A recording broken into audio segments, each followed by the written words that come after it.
Velkommen til Sumpen! Vi er jeres hosts her i dag. Teddy Lauridsen. Godmorgen. Og August Vinø. Vejnø. Okay. Goddag. Og Teddy Lingling. Ja. Og Michael Rosil. Det er mig. Hej. Hej. Jeg hedder Gunilla. Nå, hej, Ja. Toby. Hvordan går det? Det går godt, synes jeg, i hvert fald. Det var godt. Du var jo Ja, det er vores super gæstestjerne i dag. Hvordan er det her? Ja, hvordan? Med? Altså, først og fremmest så kunne I godt have givet mig noget tøj, men Jamen, vi filmer den her uden tøj. Eller optager den uden tøj. Så snakker man meget bedre, altså man bliver okay. tættere. Man åbner sig.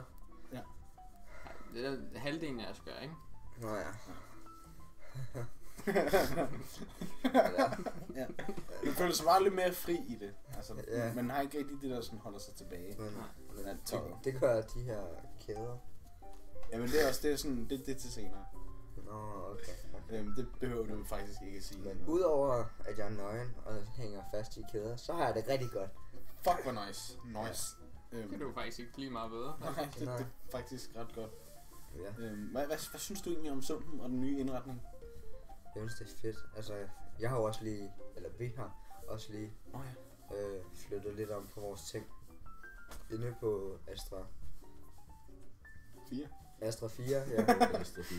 Hvad det hedder, ja, der har vi også flyttet lidt om. Og jeg synes, det er vildt hyggeligt her. Det var også hyggeligt før. Der er ret fedt det andet, faktisk. Ja, Med jeg har fået sådan sådan lidt PlayStation. gamer. Ja, det er fucking fedt. Ja. Det ser godt ud, mand. Ja. Det skal der noget mere. Jeg ville ønske, at jeg kunne være derinde, men så er der jo lige sådan et andet, så jeg stadig ikke. Ja.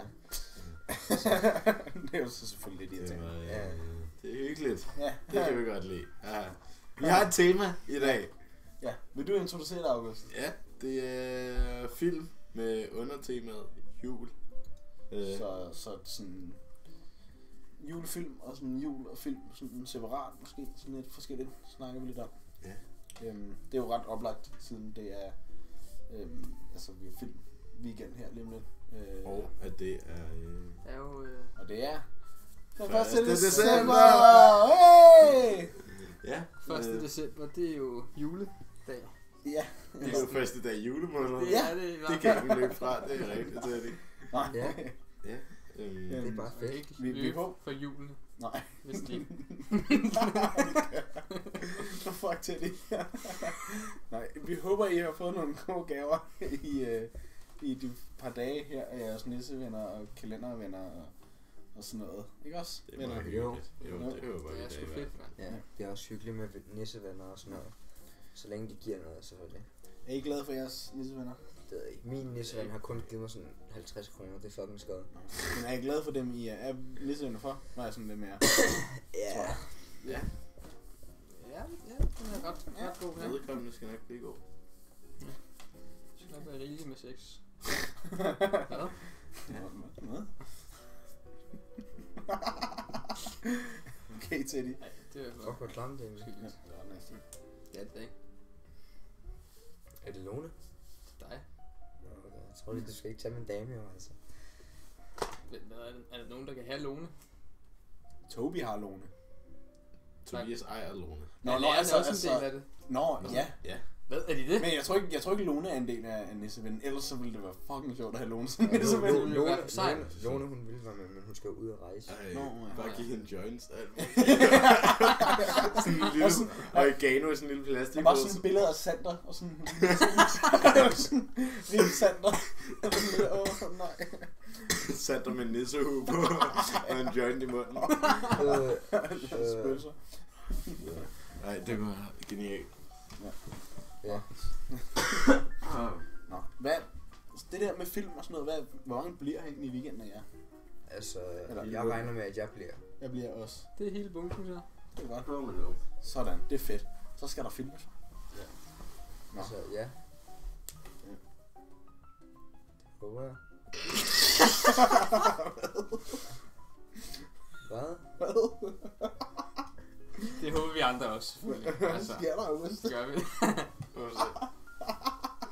er ikke noget, det er ikke noget. Hvad var joken? Keep going, keep going. Nå, okay. Ja, Apropos jokes. film. Hvad er jeres yndlingsfilm? eller noget. Yndlingsjulefilm selvfølgelig, ikke? Jamen, jeg tænker, vi tager Yndlingsfilm. og så kan vi tage noget julefilm, og så kan vi tage noget jul, og så kan vi sådan have lidt forskelligt. Min Pulp Fiction.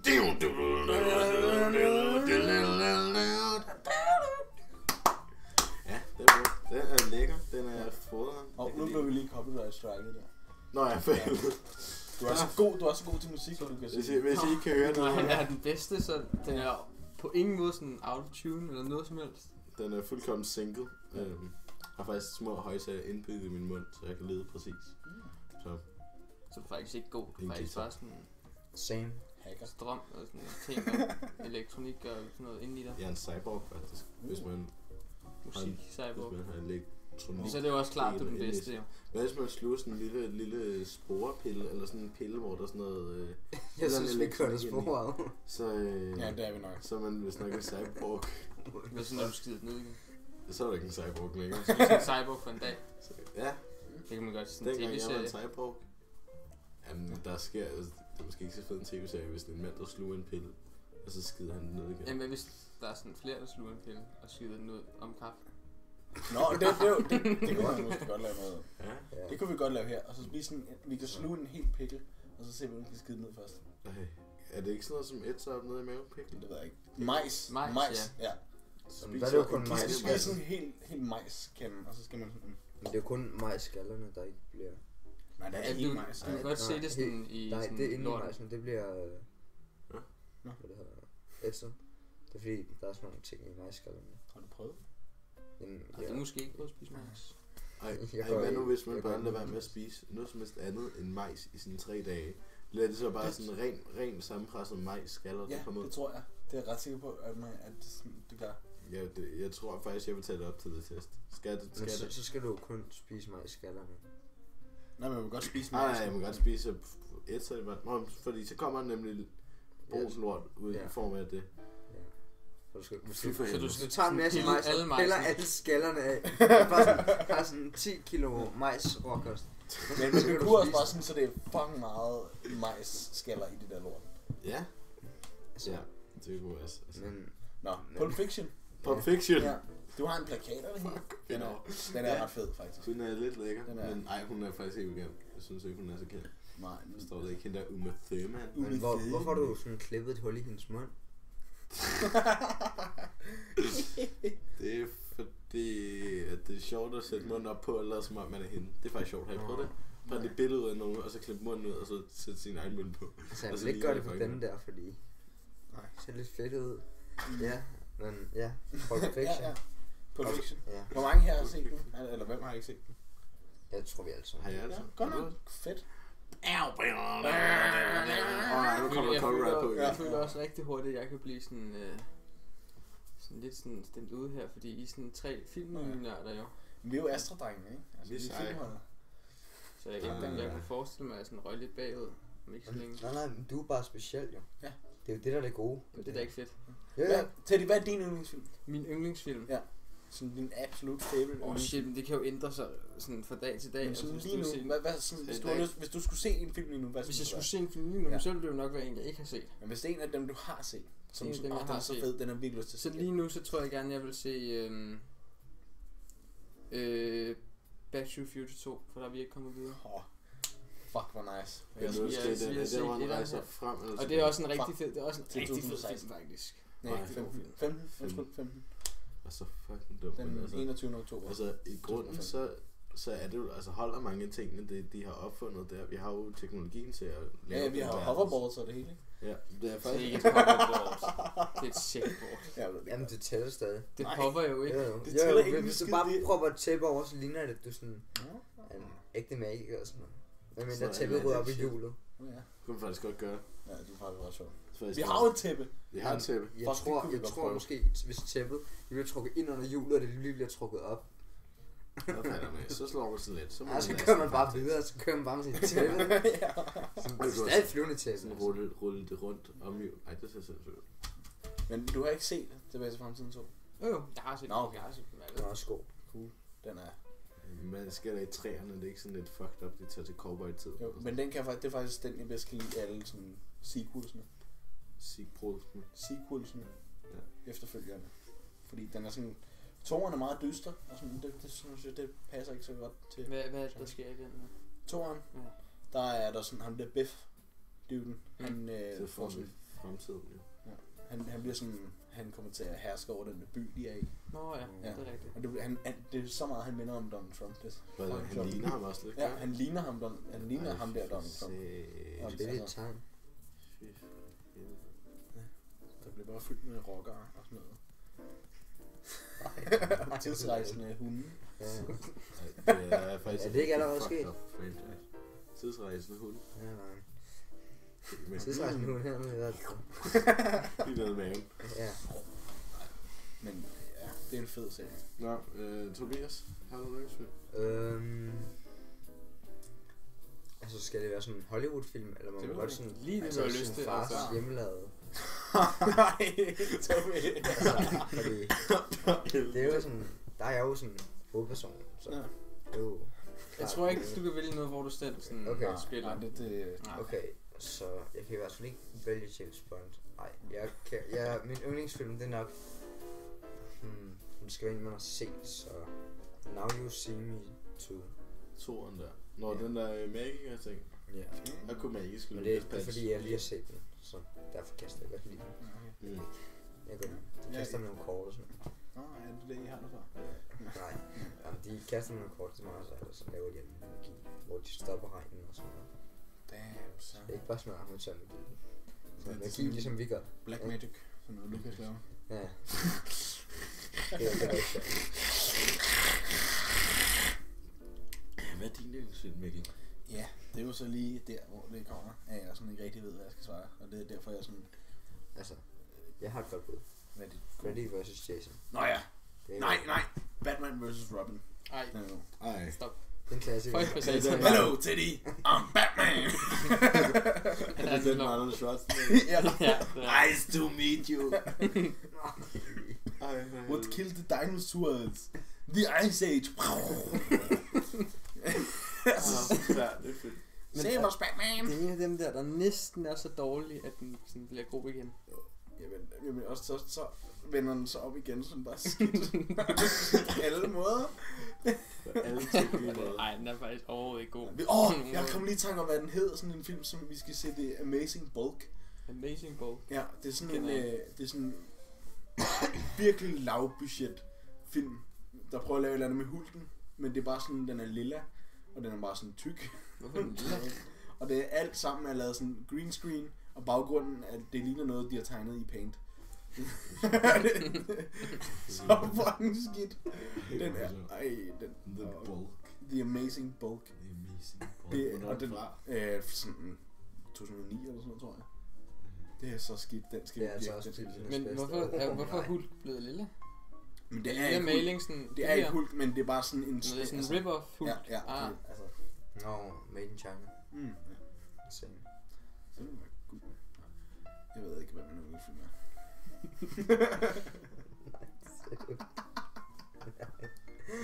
Fuck dig, Mikkel, mand. Dårlig stil. Nå. Ja. Back on track. Ja. Julefilm. Kender I nogle gode julefilm? Det ved jeg ikke. altså, der er ret mange jul i sådan for eksempel Fast and Furious. Ja, det Der er faktisk Der er sådan cirka 4 jul på hver bil. ja. Er der 7 film, er der ikke? Jo. Ja. Så Og det er rimelig fucking mange sådan- biler.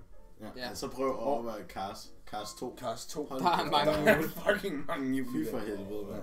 Jeg kender faktisk en film, som jeg tror ikke, der er nogen af jer, der kender. Roadkill. Er det også Er det det der med det der... Lidt sjovt, fordi den var på Walker jo en del af. Ja, Paul Walker har Roadkill. været i en film, der hedder Roadkill. Jokes, han er jo død! Og der er, Ja. jeg tror, der er 4 af dem. Ja. Ja. Virkelig fed. He did, man. He mig. baby sød for Det Paul var mig. Walker. Nå, det var dig. Just like 9/11 was an inside job. 7-Eleven for sådan en side job. Push det til. Man arbejder inden for 7-Eleven. Hvordan kan man arbejde uden for simpelthen? Hvis Det der er ikke en er af noget dem der, der tag. skal stå med sådan en skilt og sådan. 7-Eleven, det Gør man det? Ja, jeg gør ikke engang. Har du seriøst en... Ikke en 7-Eleven. Nej, Men gør man det i Danmark? Med de der skilte, hvor det står? Ja. Ja, sgu da. Ja, det har jeg aldrig set. Det er fordi, du får køge. Jamen, jeg har også boet i Rødovre. Rødovre. Det er det samme som Køge Ja. næsten. Det er så Der er bare Rødovre er sådan en badass by, mand. Der er sådan indvandrere og Ej, så mennesker har du ikke været i Svendborg. Det er hvor film kom fra. De er alle sammen fucking over typer, altså. Det kan man også bare se på film, ikke? Han er jo over det hele, og tatoveringer og sådan noget. Fucking gangster. Han er sådan en lille... Jeg sad og kiggede på, hvad han så på sin computerskærm. Der var sådan noget med våben og det hele. Fucking hold det. Han er den vildeste gangster i verden. Minecraft med Boob og Pil og sådan noget. Det er fucking farligt. Det er fucking... Er der flere julefilm? Er der flere film med jul? Ja. Jeg har ret mange film med jul i, men sådan rigtig mange. Der var den mange Jakob kom ind, som der hed Rubber. Rubber? Ja, det er sådan Er et det dæk. den der med guld? Ja. Ja, det er et dæk, der kører rundt. Sådan triller rundt og slår folk ihjel. Nej, hvor er det dumt. Det lyder rigtig Fuck, hvor er det dumt. Det er så dumt at høre på. Det er ret fucking skidt. Hvad siger du, den hedder? Rubber. Rubber? Som gummi. Som gummi. Som gummi. Husk gummi. Noteret. Remember Rubber. Remember rubber. Don't forget Robert? rubber. Really for Robert? Rubber? Det hedder min far for. Roberto? Nej, det var han ikke. Okay, men så hvis vi vender sådan en rigtig julefilm. J-U-L-E film. L.E. Hvad så er jeres yndlings der? Har I en fed en? Så, Ja, jeg har 2. Ja, du får lov til at tage en med, ikke? Jeg har 2. Ja, så kom med den. Ja. Gremlins og Die Hard. Ja, fordi Die Hard, det er bare ikke julefilm, men alligevel er Jo. det en julefilm. Det er så Jo, fedt. det er en lige julefilm. præcis så fedt. Det kan kun være en julefilm. Hvad er det nu, han siger? Yippee-ki-yay, motherfucker. Jeg kan til at sige, booyaka, booyaka, Booyah! Er der andre gode jul? Alene hjemme. Jeg synes også, den er... Det er en klassiker. Ja. Altså, det er sådan... Jeg tror, alle har set den nærmest. Ja. Sådan, hvis man i hvert fald sådan... Har du set den til? Han har også set den, ham her. Ham der til det. Til det dreng. Muskler sig. Er der nogen af jer, der har set Bad Santa? Bad Nej. Saints. Det har jeg så ikke set, nej. Okay. Det er bare roligt, det er ikke noget klamt. Jamen, Altså, hvor bad er den Santa? Hvor går grænsen? Det kommer an på, hvad for en af dem det er, fordi... Altså, min far han lavede en parodi, hvor han var julemand. Der er en far. Luk nu røven, du.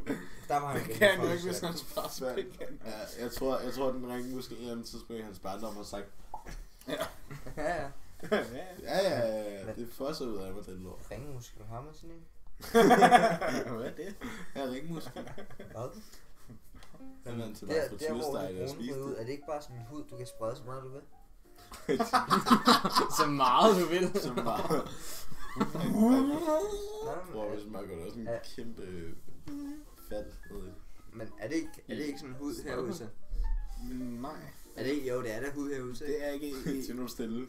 Det er sådan det er 30-40 cm det der, nu lukker du røven. Næsten en halv meter, du er åben der. diameter på... Altså ikke, Ja, men så står min far... ikke at Tobias rent faktisk har røven åben lige nu. Min far, han kan jo også, han skal jo have kroppen der, når han skal sove. Vi har jo ikke råd til sengen. Jamen altså, I har runde senge. Jeg så faktisk engang en video, hvor der var en mand, en skaldet mand, der fik helt til hovedet ind i en eller anden kvinde. Holy shit. Altså Seriøst? hele hovedet. kom Ned det så til også ud næsen. igen. Men det er jo ikke sejt, når han er skaldet. Så kan han bare Han glide ind. præcis, han var bare puttet, man så bare putte der glidecreme på hovedet, og så gik han også bare til værk. Og den der vagina bagefter, det var så destrueret. Det var vanvittigt. Et Hold fucking nu helt kæft. hoved, og det er ikke Helt altså hoved. det andet hoved, vi snakker om. Ja, og bag imens var han sådan, oh yeah! Oh yeah! Ja, så også det Oh er... no, rigtig oh no, mandigt. oh no, oh yeah! Men kan man godt sådan... Hvad sker der hvis sådan...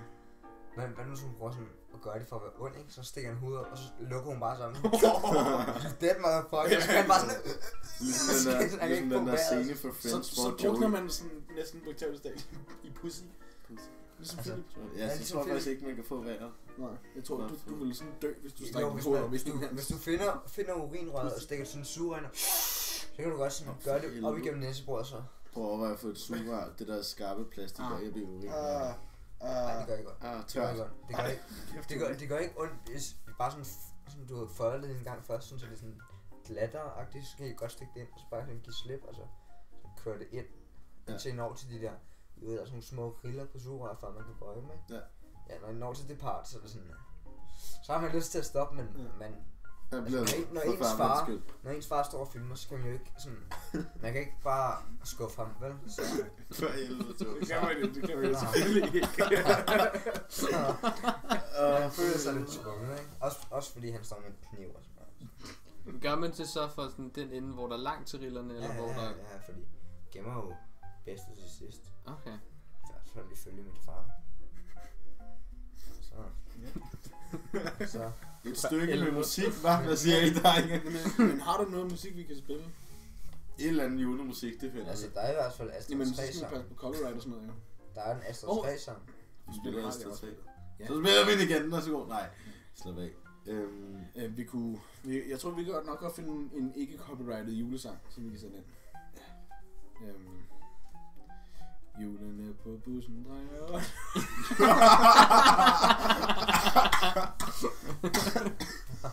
Vi kan også bare selv synge en sang. Vi kan selv synge en sang. Det synes jeg faktisk, jeg gør. Hvad skal vi synge? Nej, ved du hvad? Jeg har den bedste fucking julesang, vi kan spille. Ja. Teddy, gå lige over hen i julemanden. Julemanden? Ja. Nå. Nå, der står en julemand herovre. Vi har faktisk en lille sød julemand. Er det så den der knap? Ja. Der er sådan en Hvor knap skal man kilde ham? ved fødderne. Fødderne. Lige mellem Nå, benene. Faktisk, du skal kilde ham lige mellem benene. Nå for helvede, han har sådan en i røvhullet her. Nødsang. Glædelig jul.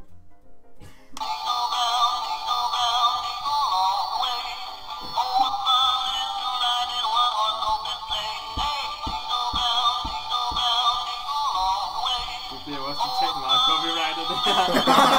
Det er lige meget. Det ved jeg, det tror jeg ikke, måske ikke kan gøre. Men vi kan bare sige, at... Det ved jeg ikke. Det ser den nok ikke. Er I meget kendte der? Nej, men det er sådan et automatisk copyright system. Forestil dig. Den stopper aldrig. Den stopper kun, når den tager fra bare væk.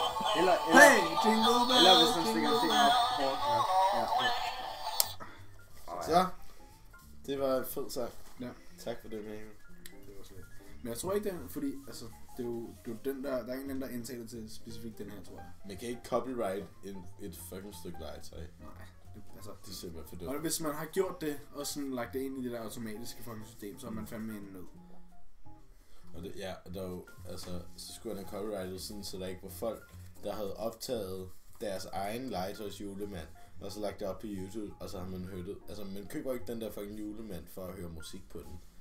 Jo. Fanden, altså. Jeg har selv Jo, betalt jeg for gør. den. Altså. Altså, jeg købte min julemand for at høre sådan noget god musik. Altså, det er jo godt, når man sidder og laver Prøv lige lektier. at vente, Det er godt til hvis at du køber koncentrere din sig. julemand for ikke at høre musik. Hvad fanden? Ja. Ej, ad. Mærkeligt, Nej, mand. føj, mand. Føj. Altså, det er bare at lave du på dig der, lave du på dig her. Nå, Så det, kigger du så bare på ham, eller hvad? Ej, jeg gør lidt mere end at kigge. nej, det var det, du skulle bruge boremaskinen til. Mikkel. Det er slut. Ja, nu tager vi den fra dig. Okay, jamen jeg Ja, prøver vi bare kommenterer at få den til Stiller du den lige tilbage, August? Ja. Okay. Ikke? Nu er det Så. tilbage. Så er der ikke jul over. Så er det snart januar. Så, punkterer her. Glædeligt nytår. Nu skal vi høre... Vi skal faktisk også snart slutte lidt af. Ja. Ja, den er klokken eller 7. 7, det er mere end klokken 6, så. What? Det Seriøst? kommer an på, om du er Nikolaj, fordi det er sådan noget med tidszoner, man skal lige regne ud. Ja, og også om du... Men var det ikke kun 20 minutters tidszonesfejl, han havde Jo, tilbage men på? hvis Jo, men det altså, kommer vi har jo lige haft hjemme weekend, ikke? Nej, det kan jeg fucke lidt. Så er det fucket det sådan dobbelt så meget op. Men Ja, det selvfølgelig. kommer også an på, om han skal ud og ryge en joint. Nå ja. Ja, Det, så bliver alting vendt om. Så snakker vi ikke om tid, så snakker vi om lyd, tror jeg. Ja. Og fordi det er omvendt af tid, det er lyd. Ja. Nej. Det er det der. Kæft, Anders. Det er det sgu da. Kan jeg have tysk? dum. Jeg har ikke forsøgt. For helvede. Jo, det var det der. Ej, så smager du på mit spyt. Dit ulækre dyr. Nej, det gjorde jeg. Ej, hvor er det der? Og sutter på fingeren. Sutter den lige ren. Ja. Nå. Som kan gøre det bedst. Min far, han har vist mig hvordan. Men ja. Hvad? Ja. Jul. Som JUL. Hvad Så har I noget juletøj? Nej, Hvad- altså, hvad- jeg har min røde t-shirt. Hvad? Nej, Ja, jeg jeg fik er faktisk ikke at vide her tidligere i dag, at det var meget vigtigt, at jeg fik noget, enten noget rødt eller grønt på. Jeg kiggede alt igennem. Og du Intet rører havde nogen nuancer af hverken rød eller grøn. Altså, Jeg har ingenting. jeg ved, Sylvester han har noget juletøj på nu. Hvad for noget af det? Dabbetøj. Ja. Jeg betøj. Sådan dumt. Dabbetøj. Luk med røven. Du skal bare tige stille på så mange punkter, Tobias. Hvad? Hold nu kæft. Vidste du ikke, det var hans navn? Hvad? På Dabbetøj? Whip og Dabchat. Ja, jo. Det er fucking dumt, mand. Ja, Sylvester er dabbetøj. Du ved, Dabbedyr. syltetøj. Dabbetøj. Ah! Gylletøj. Syde er lige på gylde. Teddy, du er så fucking dum. Hvorfor det? Det giver ingen mening. Men der er jo mange af vores navne, der er sådan lidt underlige. Ved I, hvad man kan putte syltetøj ovenpå? Vafler. Nej. Man kan også putte det oven på pandekager, man kan lukke pandekagen, så fylder det ikke sådan ud over det hele. Ja, Der er ikke de der fucking sådan revner. Du kan fylde på en pandekage uden det Ja, hele ja, ryger ja. en af de Ja. der fucking Ja, huller. ja, Så fuck alle andre pandekage. byder, de er bare uden syltetøj, så er en det er bare ikke andet end syltetøj. Det her, det er lorteargument, der tager op igen, og det er jo Frode. Det er et fucking godt argument, Det er for fucking den vinder argument. hver gang. Den vinder lige nu ikke pt. Er nogen, der har en mobil, så man kan tjekke, hvor afstemningen står? Altså jeg kiggede for ikke så lang tid siden, og der var kun også 2, der stemme på den. Nej, det er så meget løgn. Men Der altså, er 6 mennesker, der Er der 6 på mennesker vafler. om, så... kommer det ikke så også er den an på, ikke hvordan sådan man noget. hælder det på? Fordi der er jo nogen, der gør sådan noget med syltetøj på pandekagen. Bare sådan en lille kæmpe klump, men hvis du hælder det på vaflen, så er der nogen, der gør det fint og flot. Jamen det kan, Så det hvis, ikke hvis du kommer- bruger det med en ske... og Okay, sådan men noget prøv at høre, klumpesyltetøj. jeg har lige været inde og Så tjekke skal her vi sådan 5 point til vafler, Wow! og 14 point til pandekager. Shut the fuck up, you cunt. Hvem er de Det 5? er ret mange. Er der en laktose-dude? Er der- En laktoseperson? De 5 sådan underlige, specielle vaffelkaline Elsker. mennesker er det er dig, August. Vi har Clea, Lækkert. Lea, Tine og Vibeke, Dejligt. som alle sammen har et lille problem. Jeg giver jer vafler. Vafler med majs ovenpå, så I kæft. Det er sådan nogle vaffelmennesker, Ja. spiser dem med majs. Du kan også give dem blå vaffel. Nå ja. Ej. Det skal I lige google, der Ja. lytter derude. Men der er ikke nogen, der Blue lytter. waffle. Er der Jo, nogen, der der lytter? er faktisk nogen, der lytter. Seriøst? Det er Ja, ret. det gør Nu jeg kommer jeg faktisk. lige til Det gør at kigge jeg. på sådan ekstra options her. Så er der en ekstra option, der hedder vafler smager af lort. Der er lige 3 votes mere på den. Vi er vågnet der. Der har vi Bjørk, Gunilla og Nosa. Fuck, hvor nice. Guld skinner. Men er det ikke Philips 3? Philips damer kan ikke lige... Philip, har du lavet pagt med dine kærester om, at vi ikke skal spise vafler? Hvad fanden går det ud på, Philip? Har du røget? Ej. Har du røget, eller så? Men prøv at høre, drenge. Vi har jo faktisk en ting, vi lige skal nå. Hvad er det? Det er, at Teddy har noget, han godt vil sige. Vil dele med os? Har du noget, du vil dele med os, til? Vidste de godt, at det er ham, der har opfundet vaffeljern, der kan ikke sælge vafler? Og det kan jeg fandme også godt forstå. Ham, der har opfundet vaffeljernet, kan ikke lide vafler, altså. Skønt. Så snakker man Så om han er ikke helt hjerner. dum, kan man sige. Nej, men han er stadig også lidt Ej. dum for at have sådan opfundet bare flere. Det er Men selvfølgelig han har ikke opfundet vaffeljern, altså. Det var bare fordi, jeg gerne vil have penge. Ligesom Men dig til. er vafler og Jeg pandekager? tror, jeg Ligesom tror, Teddy. tror faktisk, det det er er vi dig. ikke alle sammen gerne det. Men Teddy, har du opfundet vaffeljernet? Er vafler og pandekager ikke sådan næsten det samme? Nej. Tobi, Smagsmæssigt. Nej. Men altså, fandtes vafler før vaffeljernet? Ja, det gør det vel. Ja, det gjorde. Men sådan nogle håndlavede var- vafler. Vafler, det er jo belgisk, ikke? Vafler, det er Ja. belgisk. Du kan godt lave sådan, hvis du varmer noget Åh, sådan en gryde op eller noget. ja. Nu kommer lige på noget nyt. Altså, alle vafler er jo ikke ens. Har I smagt franske vafler? Jamen, de er lige eller dårlige alle. Hollandske vafler? Nej, fordi der er en forskel der. Hold nu kæft, mand. Det er den ene Holland. dårligere end den anden, altså. Det. Kanadiske vafler. Ja, Syv- det er også syv- bare... det smager puh. Hvad er din Fuck, mening, fanden. Tobi? egentlig? Altså, jeg kan jo ikke lide pandekager eller vafler. Nå, okay. Men Det hvis er jeg også fair. skulle vælge, Ja. hvis jeg skulle vælge, så ville jeg gå ind under pandekager, på grund af, at der er noget, der hedder madpandekager. Ja, Så, det er så versatile. Men altså, jeg vil helst ikke putte tomat og oksekød på en vaffel, fordi... for det er første bare kan jeg ulækkert. ikke, ja, for det Ej, første kan jeg men- ikke lide vafler, og for det andet så... Jeg kan ikke lide tomater. så kan jeg heller ikke rigtig lide at du har en mening, August. Så. Undskyld, far. Nej, men altså, har I nogensinde smagt sådan nogen, der eller en jegner, som har lavet madpandekager over en normal sukkerpandekage? Det har jeg set. Jeg har Det ikke smagt det. mærkeligt. Det er for mærkeligt. Jeg Altså, tror Det måske- kan man altså sagtens. Det er jo Ja, men jeg tror, Det er det smager ulovligt. nok fint nok. Ja, det smager helt fint. Det smager ikke fint. Man kan sagtens Det er gøre ikke det, og det Jeg er har Det er lidt ikke lyst til at okay. gøre det. Det er ikke okay. Det burde forbydes med så mange minuspoint. Men man kan jo heller ikke gøre det på en vaffel alligevel. Nej, Ja, det, det er det, egentlig det et giver ret ikke dårligt nogen mening. Jo, argument. du krøller det sammen, men det Jo, bliver altså- klamt. Ja, Det var sådan, det ligner bare nogen, der har lagt sådan... Det er ligesom at sige, at du ikke kan putte pålægschokolade over på en vaffel. Altså, selvfølgelig kan du Det det. kan man da heller ikke. Det er Jo, ikke lækkert. jo, en vaffel fungerer jo ligesom et stykke brød, jo. Hvad? Vafler Så og du- brød er jo tydeligvis ikke du det siger, samme. så du putter leverpostej og ristet løg på din vaffel. Du kommer jo heller ikke hjem til nogen og så spørger, om man vil have en skive brød, og så kommer du ud med en vaffel. Nej, jeg siger bare, præmissen med det er, at det fungerer som en bund. Det fungerer som en bund på noget, så kan man putte noget oven på den. Det gør bund. pandekager også, og du kan rulle den fucking bund. Ja, derfra afspejler pandekagerbrød sig. Hvad? Men vi snakker ikke om vafler og brød. Jo, men også pandekagerbrød, fordi vafler og pandekager er det samme. Men Nej, så er hold nu vafler kæft. lidt bedre. Hold nu kæft, din fucking... Vafler Jøgner. og pandekager brød. Er det Altså, jeg samme? har aldrig hørt noget så dumt. Fuck. Du kan lige så godt gå ind og spørge folk, altså, sådan, skal du have en skive brød? Og så sådan, Der er 4 gange på... Du kan få rugbrød, du kan få franskbrød, du kan få fatæsbrød, jeg ved det ikke. Du kan fandme også få en pandekage. det er samme mad. Nej. Jeg gik ned til bageren, og jeg vil gerne have en pandekage. Og jeg tager lige noget franskbrød. Havde I ikke også brøddiskussion sidste uge om rugbrød og normalt brød? Gunni og Karl.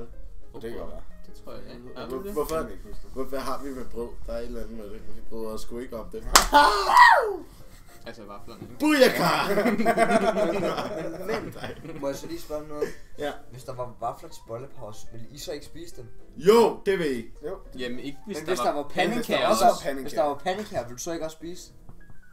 Nej, det vil jeg seriøst ikke. Jeg synes ikke, det er lækkert. Det er for fedt. Det er for greasy. Altså, så beder jeg Jakob om at lave pandekager til min fødselsdag. Det vil jeg fandme også. Bare for at skide på dig. Ja. Fuck dig, dine vafler. Ja. Kan du så heller ikke lide madpandekager? Jo, det Jeg synes, prøver okay, jeg i prøv, stor min engagement. mening der, jeg synes vafler smager godt, og alt det der, og det er sådan fint nok og sådan noget, men pandekager er bedre. Det er ikke om vafler er lort. Vafler er gode, men pandekager er Men hvis du sætter dem op ved siden af en pandekage, Ja, så er det bare sådan... så er det bare sådan lort. Ja, Altså, jeg kunne lige så godt tørre røv i en pandekage. Altså, det kan man. Det, Det kan man også. Pandekager også Det kan bedre man til en også. vafler. Prøv at forestille dig at gøre det med en vaffel, den vil rive dit Jo, røvhul. præcis. Pandekager vil bare være helt... Det vil være ligesom sådan lækker kvalitet. For jeg tror faktisk, det ville være mere Sandpapir. rart at bruge en pandekage, end fucking det der toiletpapir, vi har på skolen. Jeg har sådan et sår på vil du tage den op på... fucking røvhul. Hvad ved I? Nå, ja. Men, nej, men vil du seriøst tørre dig i røven med en pandekage heller end normalt papir? Det vil jeg gerne prøve. Bare fordi... Jeg vil gerne gøre det i hvert fald en gang. Jeg tror ikke sådan generelt. Nej, altså det er også sådan lidt upraktisk måske, men jeg vil hellere tørre min røv med en pandekage, end jeg vil gøre med en vaffel. Det er hvad du får samme experience som med fnetcake. Vil I så helst tørre jer i røven med en pandekage, der havde syltetøj på, eller bare en vaffel uden noget på? Pandekage med syltetøj. Så vil jeg bare bruge den anden side af pandekagen. Nej, altså du kan bare vende den om. Så Nej, hvis der var syltetøj på begge sider. Så vil Så jeg vil bruge jeg- kanterne. Og det kun... Ej, det vil du simpelthen ikke. Nu lukker du røven. Bare, det Så er jeg var en vaffel til at tørre dig i røven. Ja, den tager de store klumper, og så tørrer den. Så lige Stor de der klump. huller, og så kan du få dem ud Ja, igen. i hullerne. What Og så the går fuck? man den bagefter, det er federe. Jeg har faktisk Nej. en teori om lort smager godt. Jeg har på en måde at finde ud af det. Det tror jeg, hvis du kun spiser majsskaller, så kan det være, at den smager godt. Nej, men jeg Så tror... er det bare jeg tror majsskaller seriøst igen på- og igen og igen og igen. Jeg tror, hvis det ikke var lort, og der var noget andet mad, som blev dyrket på en eller anden måde, som smagte lort, så tror jeg ikke godt, at der vil være nogen, der spiser det. Humans. Der er jo også nogle mennesker, der spiser plastiklort. Ja, der er også nogen, der spiser fucking plastikskeer og kattehår. Ja. Altså, Der er en eller anden dude, der har spist en bil og et fly. ja. Så er det sådan, Der er også den der dame, der har et seksuelt forhold til et pariserhjul. Der er også en, der har sådan... forlystelse. Ja, men der er også en, der har sådan en rutsjebane. Rutsjebane. Det er en eller anden sådan klam 21-årig. Der er også- Hvordan foregår Det er jo- sådan noget så? Det er Hvordan foregår sådan noget så? Tag en tur i den på mere end en måde. Nej. Jeg kunne godt forestille mig, hvis det var en dame, hvis de der rulleture giver en sådan kriller nede, sådan en mini-orgasme eller sådan noget. Hvad vil det så ske, hvis der var andre damer, der kørte rundt i det der Paris-hjul? Hun ville bare sådan brænde Paris-hjulet som her. Ja, men hun var så freaky, hun tog det der olie fra det der Paris-hjul og smørte ind på sig selv og stak ind i munden. Hun slikker olie af det der Paris. Fy for helvede. Altså, tjæreolie, ikke massage-baby-olie for helvede. Masserer en baby. Eller masserer madbaby. Sagde nu lige baby-massageolie. Baby-massageolie. Massage-babyolie. Prøv at overveje at blive masseret med sådan en dame, der bare havde baby i hånden. Jeg prøver at sådan blive masseret helt vildt rart. med baby, altså ruller der baby hen over. Havde hun så bare sådan hænderne inde i babyerne? Nej. Sådan en hånddukker. Nej. Ej, hvor klamt det egentlig. Bare en smule klap. En lille smule. Det tror jeg så vil være meget rart. Ja. Jeg tror faktisk, vi skal til at sådan slutte den her p-kast. Så bliver den meget lang snart. Ja, og vi skal også til elevmødet. Ja. Men lang er jo godt. Der er slet ikke mere Er til. der nogen, der har en telefon på sig? Det er faktisk lige det, jeg ikke har, men det er min pik, det der. Det må jeg bare gerne kan slippe på. Okay. Det Ja, vi skal faktisk se. Det var 20 år, ikke? 20 år. Jo, 20 år. Så må vi bare til det at starter, sige det starter, ikke? farvel og godnat. Og Glædelig biljul. Ja. Ha! Jokes. Jeg tror du sagde Beatle, og så også. det sagde han også. Det var faktisk også lige præcis det, jeg sagde. Nej, Beatle som Beatles. Biljul. Ja, det skal tror vi jeg, det tror jeg ikke. Det er ikke sådan Nej, men det lød som om det var det, at han sagde. Det gjorde jeg altså ikke. Så derfor, glædelig jul, unger. Og jeg synes, Ha' det var det hyggeligt godt at være. til næste uge, og god tur hjem. God tur hjem. Og vi skal faktisk... Nej, vi mangler faktisk noget jo. Nu mangler vi. Brevkassen! Ah! Med Mia og Marina. Akavet. Here they go! Ding, ding. This is your captain speaking. Og velkommen til tredje afsnit. Mit navn er... Nej, Der afbrød du lige. du kører bare. Okay, det er tredje afsnit af brevkassen, og vi er tilbage. Så. Mit navn er Marina. Og mit navn er Mia. Ja. Ved I godt. Lyt med. Okay, vi har igen en dejlig klumme spørgsmål. Jeg vil gerne give en lille opfordring til alle vores lækre, smækre, frække seere. I må rigtig gerne blive ved med at stille os problematikker. Det må godt være henvendt til specifikt mig og Marina, eller bare sådan generelt. Men gør det, så der kommer flere afsnit, fordi at... Ellers så dør den. så dør den sgu ud. Hvis I ikke stiller spørgsmål. Så rip in peace. Vil du starte med den? Jeg er lidt spændt. Det vil jeg gerne. Det er lidt spændt, kan jeg se. Det vil der komme et spørgsmål til Marina i dag. Og der står her. Til oplæsning i brevkassen.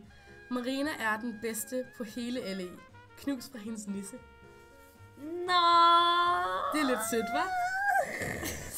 Hun rød mig i min mave. Ej, tusind tak, Nisse. Vil du have den at gemme? Du lige været græde. Vil du have den at gemme den? Det er skrevet på en serviet. Det er skrevet på en serviet. Og jeg har også fået en dime. Så Har du også fået chokolade? jeg har fået en dime i dag af min Nisse. Åh, Hvor sødt. Tak, Nisse. så, Okay. det var en god start på dagens afsnit. Lad os komme tilbage til Det er seriøse. det seriøse. Okay, vil du læse den her? Det vil jeg gerne. Super. Kære brevkasse, hvad gør jeg, hvis jeg er forelsket i en, der kan lide en anden? Hilsen en tøs fra nordlyset. Altså, hvis du spørger mig, så er hun jo ikke den rette, hvis hun kan lide en anden. Så skal du ikke gå efter personen, fordi så er det ikke det værd. Og det er i hvert fald ikke det rigtige tidspunkt for jer to, hvis han eller huns hjerte ikke er i det. Nej. Og man kan sige, at jeg har selv stået i den her situation, og det er ikke fedt. Men der er virkelig ikke andet at gøre, end at bide i det sure æble, så at sige. Ja. Og indse, at så det skal det bare ikke være jer to lige nu. No way. Og det kan gøre rigtig ondt, men jeg tror lige så snart man erkender det, så kan man komme videre. Word up. Og så, ja, hvis du faktisk ikke kan lide en anden, nu ved jeg ikke, tøs fra nordlyset, det kunne være, det var en på skolen, så kan det godt være rigtig svært, hvis man kan se det hele tiden. Du kan jo måske drille hende lidt, eller drille ham, som personen godt kan lide. Så lave nogle pranks. Klip deres hår af, mens de sover. Nej, det skal du ikke gøre. Men ja, jeg har fuld forståelse for, at det kan godt være svært at se på, hvis de går lidt og flytter op af dig. Så jeg vil anbefale bare at virkelig vende den anden kind til. Kigge Og så prøve at finde en anden. Ja. Der er masser af fisk i havet. Det er du ret i. Så det er vores råd til dig. Pige fra nordlyset. Yep. Næste spørgsmål. Hvad gør jeg, hvis jeg aldrig ved, om jeg skal spise havregrød eller brød om morgenen? Den er så svær. Den står jeg rigtig tit i. Den der kattepine. Ja. Altså, nu spiser jeg spiser jo ikke morgenmad. Så det kan være, at du skal svare på det. Jamen, altså det jeg gør, det er jo, at hvis jeg kommer lidt tidligt, så spiser jeg havregrød, og hvis jeg ikke har så meget tid, så spiser jeg brød. Fordi at, så kan jeg nyde havregrød mere, og hvis jeg skal være lidt hurtig, så kan jeg lige snuppe et stykke brød. Og så er det hurtigt. Det er jo også, kan man sige, en gang imellem tilfældet, at der ikke er mere havregrød, hvis man kommer i de sene minutter. Så der kan du kan også skifte sådan, den ene dag spiser du det, den anden dag spiser du det, så kan du sige, hver anden dag spiser du havregrød, og de andre hver anden dag, der spiser du brød. Ja, eller du kan lave sådan en lille on Wednesdays, we eat grød. Great. Porch. Ja. Ja, så det var et lille råd. Ja. Ellers kan du også switch it up en gang imellem og prøve helt tredje og fyre en gang cornflakes. Ja, den har jeg så faktisk ikke lavet nu. Det gør jeg faktisk, når jeg endelig spiser morgenmad, så spiser jeg cornflakes. Jeg synes, den er risky. Men, Er den risky? Hvorfor det? Fordi så lige pludselig kan man ikke spise det, og så skal det ud, og så er man lige pludselig sulten igen 10 minutter efter, fordi cornflakes mætter ikke. Okay, men det er da godt at få det. Okay, jeg har en her, jeg gerne vil læse op. Ja. Top 5 lækreste kreds. Ja, altså 5 lækreste kreds på skolen. Der er jo ikke nogen tvivl om hos nogen, at Magda er drømmekvinden. For mig. Ja, men Magda, hun er en steg. Det er faktisk sindssygt. Og jeg synes jo, Bianca, hun er jo en rigtig fræk sag, når hun står der og danser. Så jeg synes helt klart godt, at vi kan give i hvert fald 2 af pladserne til Magda og Bianca. Mm-hmm. Det vækker sgu et eller andet. Ja, inden i kroppen. Det vil jeg give dig ret i. Hold da kæft. Og så er der jo... Jeg synes jo, Thea er en rigtig flot pige. Altså, jeg kunne også godt Tine jo. Er det rigtigt? Du er til hende Tine Bøl der? Ja, der er et eller andet. Ej, det er svært at vælge, du. Men Thea vil også være enig. Men vi har jo lidt forskellige typer ja, det har i forhold til, hvis vi skulle lave damer. Jeg kan jo godt lide, hvad kan jeg godt lide? En pige, jeg synes er meget fræk. Vibeke, hun er altså en flot pige, følge mig. Ja, men Vibeke er for perfekt til min smag. Jamen, jeg kan godt lide det perfekt. Hun er virkelig perfekt. Og så bliver jeg sådan, kan jeg ikke rigtig forholde mig til situationen, og så ved jeg ikke, hvad der er ægte længere, og er jeg ude i live, og drømmer jeg, og jeg ved ikke hvad. Clara kunne jeg også godt. Ja, Clara. Okay, hvem skal vi så vælge? Vi har Magda, vi har, hvad var det, Bianca, Tine, Clara, så mangler vi en. Skal vi sige Thea? Jeg vil også sige Thea. Så tager vi Thea. Det er Thea. Prisen går til jer. Det er i de 5 lækreste kreds, ifølge Mia og Marina på LA. Selvfølgelig er alle der smukke i hjertet. Ja. Ja, også udenpå. It's not the outlooking, it's what's inside. Ja. Okay. Så tager vi, der ligner lidt. Det er lidt det samme genre. Top 3 flotteste fyre. Altså der vil jeg jo sige, August, han er jo pigernes Han er charmeur. Han er jo en charmeur der, ja. Det er han. Og så vil jeg jo sige, Nikolaj, han er altså også flot fyr. Ja, men Lasse er jo mums. Lasse, det er jo Tarzan, han er på. Lasse, han er jo pivfræk. Lasse, han skal være på. Ja, Lasse skal på. Og så er helt enig med August og Nikolaj. Men der er jo også noget over Teddy. Ja, han er jo en rigtig pornostjerne. Han er rigtig, den er man-bun. Det er sådan lidt porno, ikke? Det er sådan et actionfigure, ikke? Ja, han går også lidt som sådan action. Det der skæve smil. Sidder lidt for sig selv i galaksen og smiler lidt. Ja, altså jeg kunne godt lide... Hvad sagde den? Altså August, når han spiller på guitar der, den rammer. Ja, man tænker bare på, hvad han ellers ville gøre med de hænder. Vil give en mand, når han kaster med kuglerne. Ja. Lige mig. Lukas er virkelig dejlig. Jamen, når han laver det der magi, så rammer han lige trussen. Nå. Magi. Altså, det er svært, når vi har simpelthen så mange... Flot fyre. Så mange snacks på skolen. Altså. Jeg synes, alle drengene, det er sgu et haps der. Tobias. Jeg kunne jo godt Tobias. Ja. Yeah. Det der daddy, der står på hans LA-trøje. Den er god. Den fanger lige blikket. Hver gang man skal hente noget vand. Men hvis vi skal runde ned til 3. Ja, jeg vil give dig ret i August og Lasse i hvert fald fra min side af primært. Ja, jeg vil også sige August, Lasse, og jeg vil sige Nikolaj. Han er altså flot. Ja, Nikolaj han er fandme flot. Men det er også bare, for hans personlighed er også bare... Altså, Ganske. det gør ham også bare lækker. Sådan er det jo med alle folk, ikke? Ja, også med pigerne, vi nævnte. Altså, jeg tænder jo meget på personlighed. Det gør jeg faktisk også. Jeg synes godt, at man kan blive vildt tændt af, hvis nogen bare er vildt sjove. Mm. Jeg vil sige... Ja, Lasse, August og Nikolaj. Ja, den er jeg faktisk enig i. Så det er top 3 flotteste fyre. Ja, men altså alle vores fyre er... Altså, jeg vil blive glad for at være sammen med alle sammen. Nå. Ja. Okay. Kære brevkasse. Hjælp, jeg er fanget i en kærlighedstrekant. Jeg føler mig for det meste godt stillet hos begge parter, men nogle gange slet ikke. Det er dem, som konkret har noget. Hvad gør jeg for at komme ind, eller sådan blive en del af dem? Så det lader til, at der er en person her, der har et crush på 2, der selv har noget med hinanden. Ja. Det er faktisk en ret Det er jo tricky situation. situation. Ja. Altså jeg vil sige, at Bianca, hun har prøvet noget lignende. Jeg ved ikke, om det er Bianca, som har stillet spørgsmålet, men jeg ved, at Bianca, hun har både lidt for mig og Nana. Og mig og Nana, vi er jo i et forhold. Så Ej, det er da seriøst svært. det sker jo til tider. Altså, jeg synes, du skal overveje, hvor godt stillet du er med parterne. Altså, vil du kunne sige alt til dem? Vil det være ligesom et forhold? Fordi hvis du føler, at du er så tæt på dem, at du vil kunne sige alt, så kan du jo faktisk godt pop the question og være sådan, er det muligt, at vi kunne lave et åbent forhold, alle 3? Men det kan også bare blive akavet, ikke? Hvis nu man ikke lige... Den er lidt dum. Altså, hvis nu jeg giver over spurgt Lasse og Simone, ikke? Sådan, skal vi 3 ikke lige... Den er ikke så god. Jeg vil gerne være med her. Ja, det join me. Ja, men jeg synes, den skal man altså lige finde ud af, om det ikke bare er venner, man skal være der. For man kan jo også godt nogle gange være så tæt venner med nogen, at man føler, at man er en del af forholdet. Altså, jeg har haft venner før, der så er blevet kærester, og jeg har været vildt gode venner med dem begge to.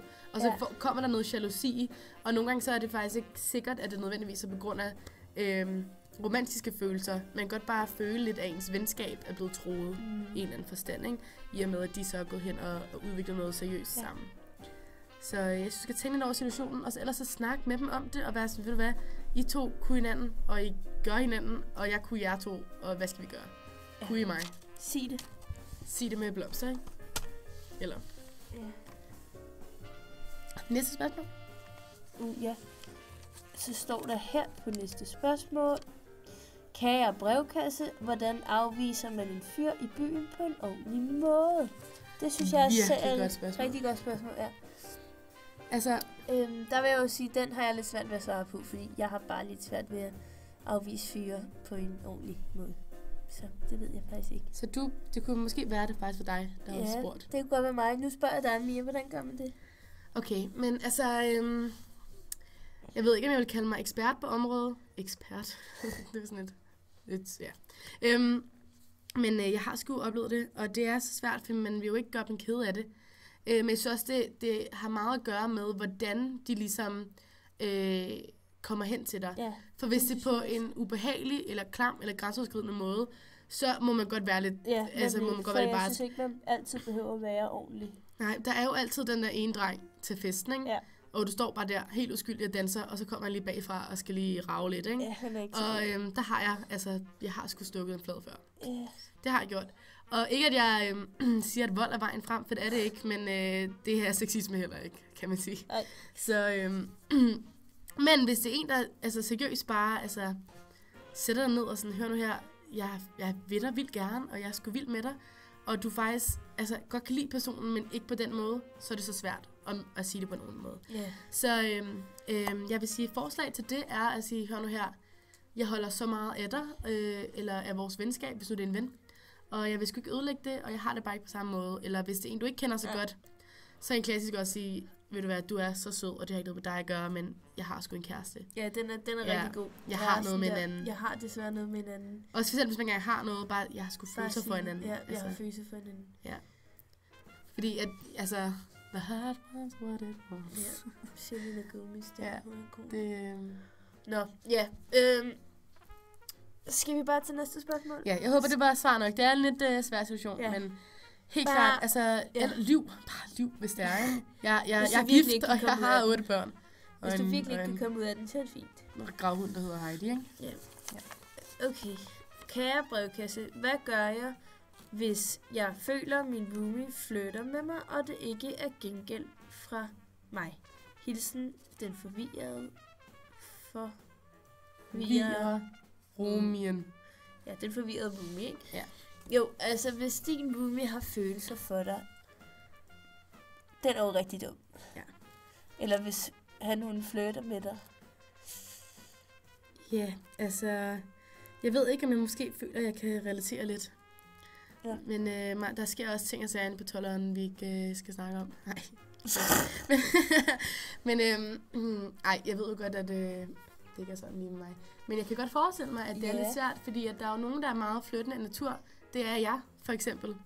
Vil jeg gerne indrømme, at jeg flytter lidt med alle. Og det er ikke altid, at der menes noget med det, men rigtig meget af tiden gør der. I hvert fald, du kunne godt prøve at sige det, også bare ikke sådan sætte dig ned og have en alvorlig samtale, men hvis nu din roomie gør noget, der er flyttende, så vær sådan, flytter du med mig, eller sådan på en sjov måde. Ja, så det ikke er lav så... det om til noget sjovt, ja. Altså, jeg ved jo, Karoline har flyttet med mig. Karoline skal ikke prøve at skjule det. Hun vil gerne lave mig. Ja. Sådan er det. Så må man bare tage det som en kompliment. Ja. Ja, og jeg prøver at se, om du kan lære at hvile mere i dig selv og din seksualitet til, at du ikke nødvendigvis bliver freaked out, når folk flytter med dig. Altså, se om du kan falde til ro i de seksuelle aspekter af dig selv, fordi at jeg har lært nu, hvis nogen flytter med mig, så synes jeg bare, det er pisse fedt, og så kører jeg med på den. Selvfølgelig er det ikke fedt, hvis de mener noget alvorligt med det, og du bare flytter med som en joke. Men man kan aldrig vide, vel?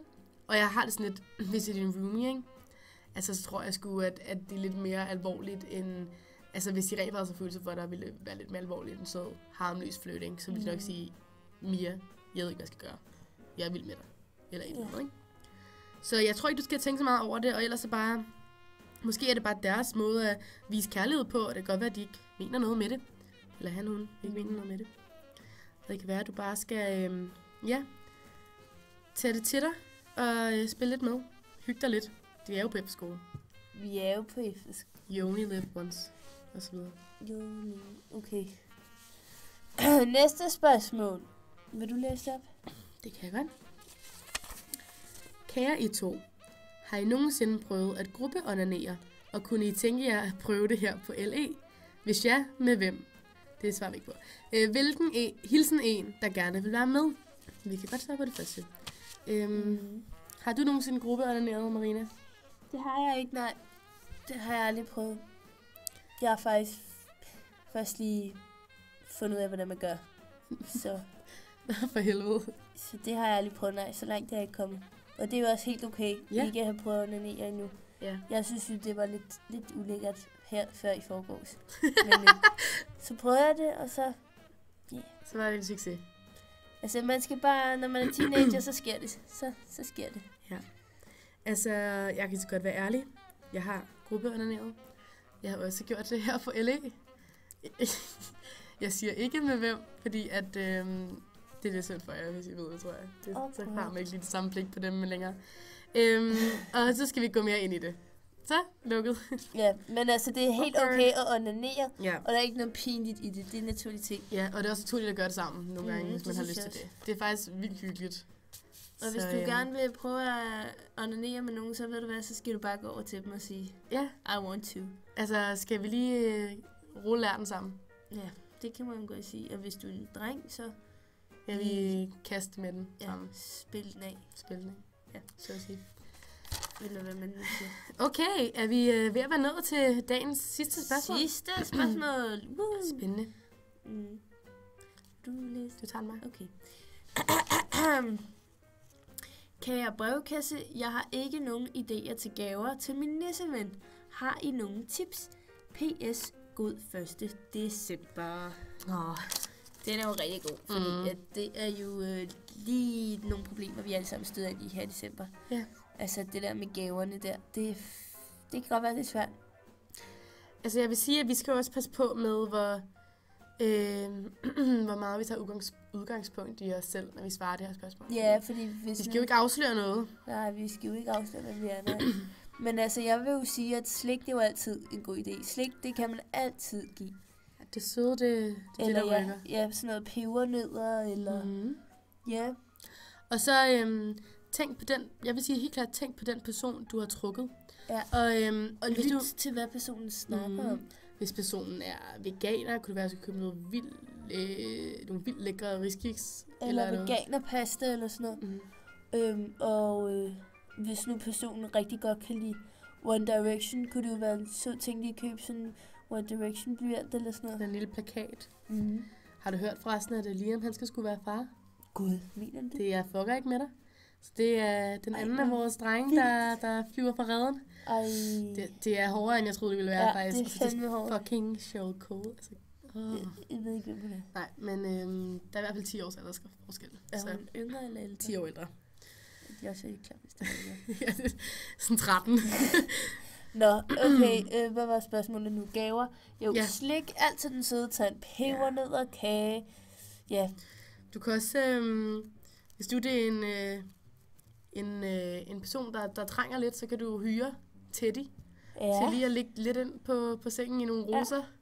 Og så kan det vende sådan en lille sød overraskelse, når personen kommer hjem på undervisning. Den er meget god. Eller du kunne tænke på, hvad personen godt kan lide, og prøve at gøre det lidt personligt. Altså, det synes jeg Sylvester i dag, han fik jo det sjoveste Ja, den var nissebrev. god. Det var en af de der, alle rejser sig op nede i Det var galaksen til rigtig frokost, sjovt, ikke? faktisk. Og så tog han jo tilbage, fordi han var den eneste, der havde kysset med Anna D. Det var det, jeg ikke havde, hvis der stod 2, ikke? Også dig. Ja, det havde været lidt nederen, hvis han så stod Lasse der lige også. Ja. Bøv, ikke? Ej, men jeg har tænkt på den person, du har trukket, og så bare prøve at gøre det personligt og unikt og hyggeligt, og så bare ellers, altså det behøver ikke være noget fancy. Skriv et lille juledigt og lægge en pebernød. Og så, altså, man kan også altid gå i tier. Det er noget rigtig god, synes jeg. Der er lidt langt til 10'er her, ikke? Jo, men hvis man er hjemme på weekend, Mia, Ja. og alt muligt. Altså, hvis jeg nu havde Mia, så ville jeg måske købe en lille nejlak til hende, og nogle øreringe, og... Vil du bruge så mange penge på mig? Ja. Ej, det er venskab. Ja. Måske. Ja, og så tænker jeg også bare sådan slikkepinde og lidt lækkert, man kan gå og gumle på i fysiktimen. Sådan. Jeg ved, der er rigtig mange, som ønsker sig vibrator her på skolen. Ja. Man kunne godt spare sammen. Sådan, ikke? Måske spørge nogle af deres tætte venner, om de vil splice om en lille gave. Altså nu har jeg allerede en, så det behøver jeg ikke. Men så til min nisseven, ikke køb en vibrator til mig. Jeg mangler ikke en. Og ja, gode ting man kan bruge, blyanter, ikke? Og Jo, praktiske ting er altid godt. Sådan lige en lineal. Sådan du kan også bare skrive et sødt brev, sådan, kære nisseven, jeg har rigt din seng, eller et eller andet. Ja, det fik Sally. Det synes jeg også var meget sødt. Ja.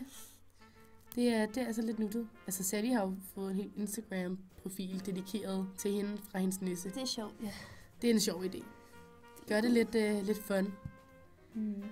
Tror du, der er 2, der har trukket hinanden? Det kan måske godt være. Ja. Hvis vi siger, at jeg har trukket dig, og du også har trukket mig, så skal vi bare gå og pingponge lidt med nogle pepnuts. Nå, ja. Skal vi se, om der er nogle bonusspørgsmål i dag?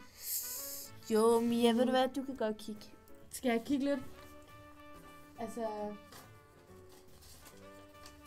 der er flere mennesker, der er liderlige. Ja, den får vi del, den der. Jeg er liderlig. De får mange, altså, blandt andet, det er lidt pinligt, jeg er konstant liderlig. Jeg har ikke lyst til at være det. Jeg trænger bare, hvad skal jeg gøre?